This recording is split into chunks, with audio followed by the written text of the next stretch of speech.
Hey, what's going on? This is Noel from Wanderlust Workout and Wet Wipes. Pretty excited today. Headed over to Remedy Float here in beautiful Savannah, Georgia, for the very first video blog for our website. Workouts, our Wanderlust Workout and Wet Wipes started off as kind of like an idea between my wife and I, Mabel Hudspeth, at Holly Pepelo. Check her out on Instagram and Facebook. Pretty legit. On what we wanted to do post-retirement, my military retirement. Let's not get too crazy. Post-retirement, and what better way to kind of spread, our passion for traveling, our passion for fitness, our passion for wellness, and being able to spread that knowledge through a medium in the form of blogs. So hence Wanderlust Workout and Wet Wipes. I think we have a very unique perspective that's going to separate us from other fitness blogs and things that, we both enjoy the process of, the grind when it comes to international travel or just travel in general, and encompassing the fitness aspect through that. I'm an L2 trainer and a USAW sports performance coach. I've been coaching for since about 2011, actively coached since 2011. Mabel, she's an L1. She's also a USAW sports performance coach. So we both have a passion for fitness, a passion for wellness, and just overall good well-being, and being able to take advantage of what life has to offer. If you look on the Instagram site, you'll see that there's a quote there. If you go searching for yourself, all you're going to find is someone looking for themselves. And I think what separates what Mabel and I do and how we approach life is that we look at it as an experience, as something to experience. The good and the bad that comes along with everything about life, to include, the traveling aspect, the long lines at the airport, all that good stuff. Really excited. Check it out. Wanderlust Workout Wet Wipes on Instagram, and the Facebook post should be coming up here pretty soon.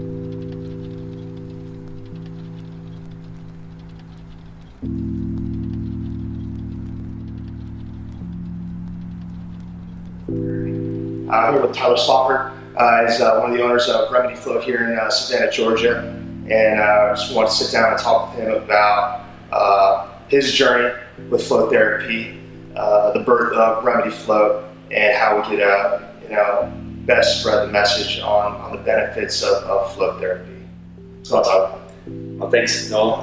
That's awesome. It's really nice to have you as a floater. You've been coming for how many months now? Oh wow, a while. I think since January. Yeah. January, February, something like that. Yeah. And your float journey didn't start here, right? No, it did not. It started in Seattle, Washington, at a place called Urban Float. I first floated in Phoenix, Arizona, in Tempe, actually, to be exact, at True Rest. And I didn't know then that that's what it was going to be. It was a Christmas present given to me by my sister.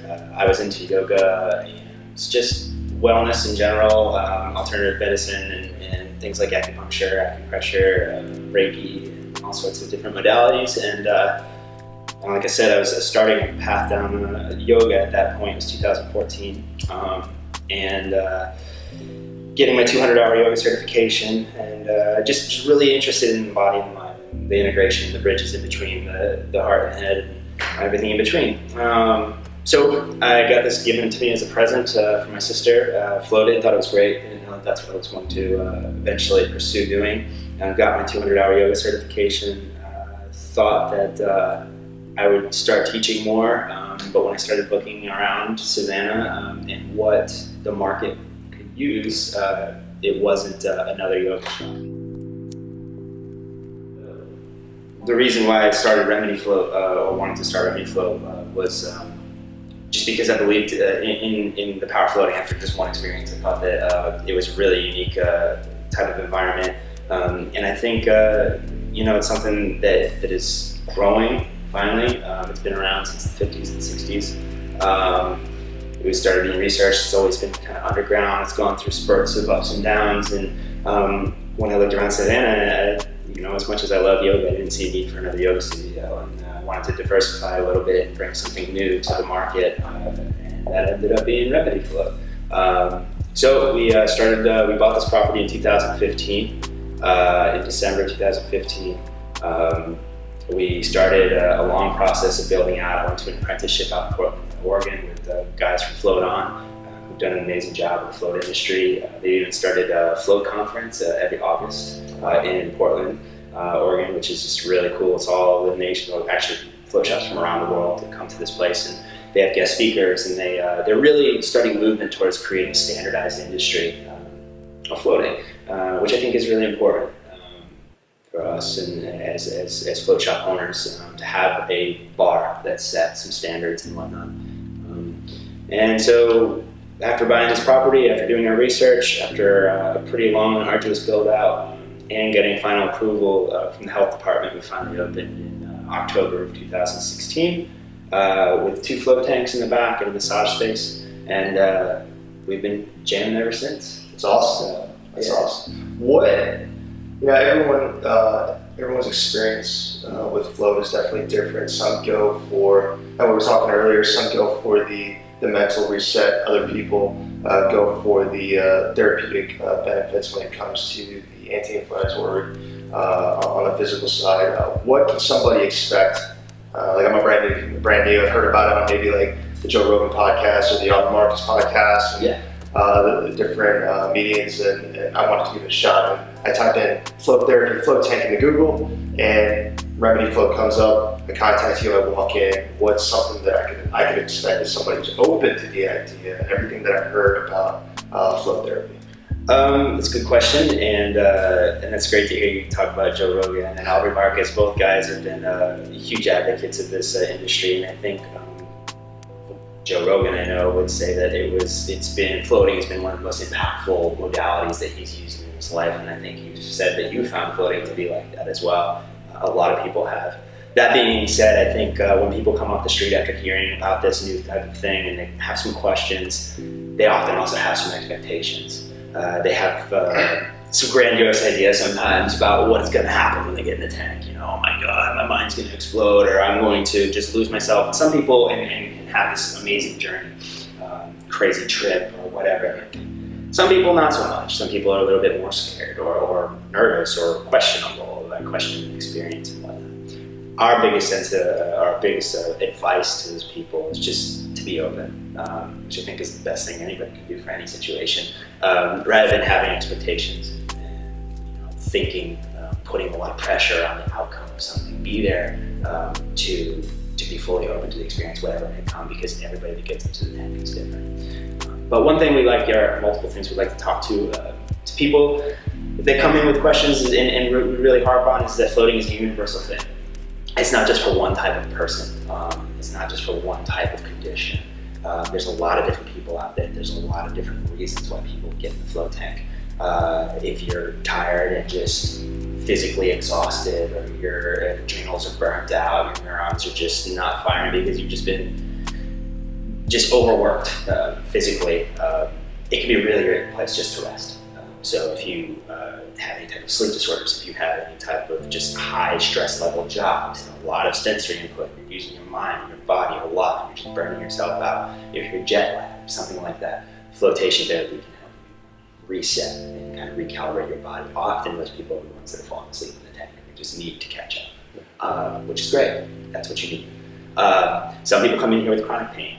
Fibromyalgia, arthritis, things like that are the most common ones that find that floating is really beneficial. Between magnesium sulfate, between the zero gravity type of neutral buoyancy, fluid environment that you find in the float tank, that total support that you find is extremely beneficial for those people. And most people that float happily with those conditions report crazy results. I mean, it's not a cure. I can't claim that it's a cure by any means, but like anything, if it becomes part of your regimen and you do it consistently, you will find that it does make changes in your life and the effects walk out of the doors with you. So that's really cool. Some people are trying to just find themselves. Some people are here for any type of experience other than that. Some people just want to have a trip. Some people want to just experience something out of their bodies. The float tanks can facilitate that. I often find that people that have the high expectations of that, maybe sometimes, not all the time, might be a little bit let down in the fact that, again, there's some type of pressure there.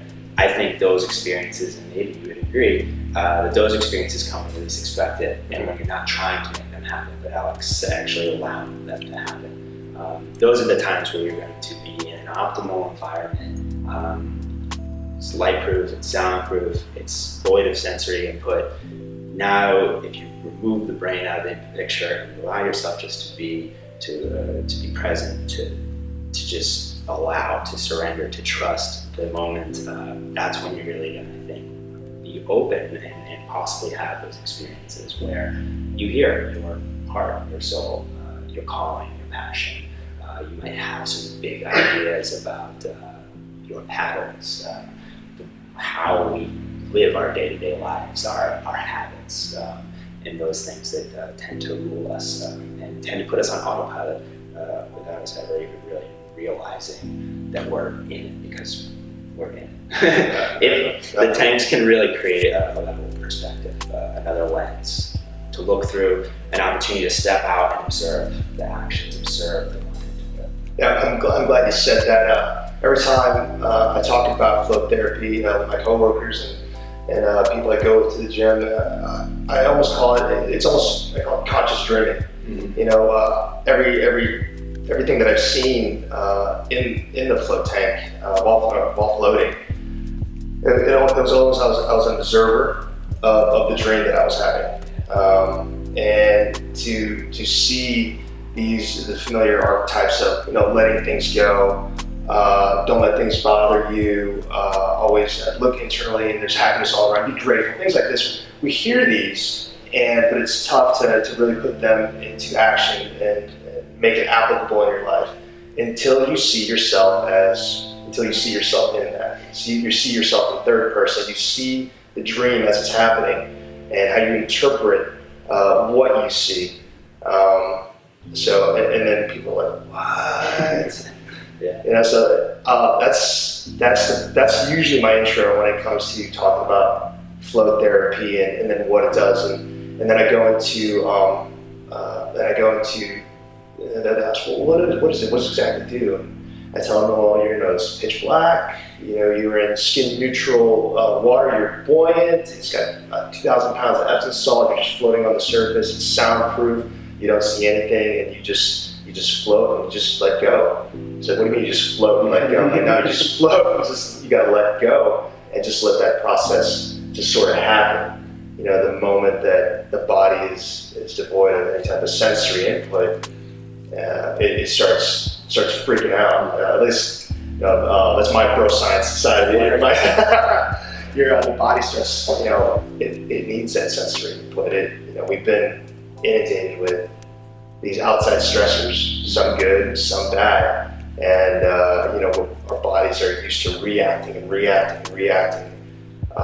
then it's never really put in a position where it just is.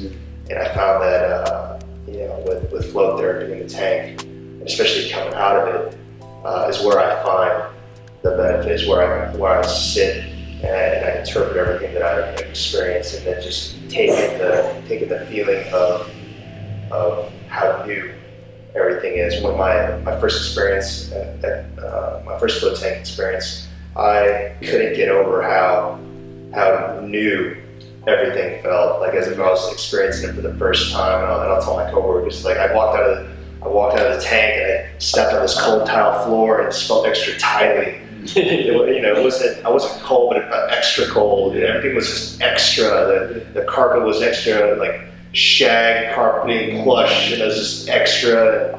And that's where I just sat. And I'm like, this is how. And I've told you this before. After each float, it's like, this is how I'm supposed to feel. This is how I'm supposed to. Just everything is supposed to be new and reset back to baseline. And and try to spread it and tell everybody about it. Like I'm trying. Like, oh man, you gotta try it. It's gonna do it. You gotta do it. Yeah, it's funny. I think you just said earlier, like the water in the shower felt more wet. Wetter water, which is I think is amazing. You know, those are little subtle things that maybe on the surface level don't sound too important or something, but when you actually have those experiences and you are recalibrated, like you're saying, back to those things, and you start to see life through that lens, just those simple things, let alone like the more complex things, whether it be our habits, our relationships, our work conditions, or whatever it might be, the bigger things that we've constructed in our lives. When we just start looking at life through the fresh lens of basically a newborn, of just like wow, this feels so great, and this water tastes really wet, and it feels really wet, and this rug feels really, man, like, yeah, that might be simple, but that's huge, because now like you're experiencing just in a very, very basic level of things, this concept of fresh outlook and newness, and that I think starts to translate into the bigger things, but you gotta start small. So I was listening to this podcast with Jordan Peterson, and he was talking about a bunch of the younger millennials want to change the world. And, his biggest advice is start with clean your room. Clean your room first, which is the most simple thing. We want to tackle all the big things in the world, but start with cleaning your room, start with cleaning your life up. Start with giving yourself a new perspective on what things feel, taste, and feel like, and look like to you. And if you start with the simple things, that builds up your confidence, and it builds up your new sense of wonder, it builds up something new, fresh inside of you. And then you can start maybe taking the opportunity to change the things that you want to change in your life, if you so want to. Or if everything in life is great, then maybe it gives you the opportunity to start just experiencing a new level of life, and even the things that aren't so simple are just even that much better. So I think that's kind of a cool thing to think about. You talk about the baseline with floating, and you were talking earlier about the baseline of CrossFit, and how you can travel the entire world, and because the CrossFit lingo is universal, you can cross the barriers of cultures and languages, across borders, and open yourself up to experiencing and traveling the world, right?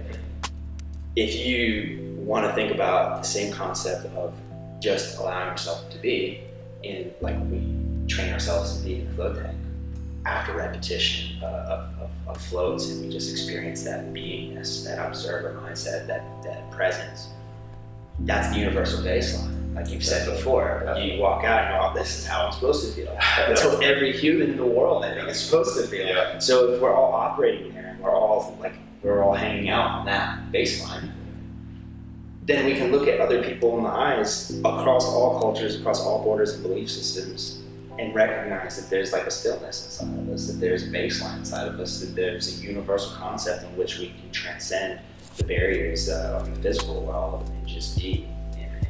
And I think there's something to be said for that. I think it's the truth of floating, because at the end of the day, that level of presence, that level of being is universal. And that's what's so cool about floating, because you can tell everybody to do it, and it's got something for everybody. So. Yes, it does. Yes, it does. Well, Tyler, thank you very much. I appreciate it. Everyone, check it out. Remedy Float here in Savannah, Georgia.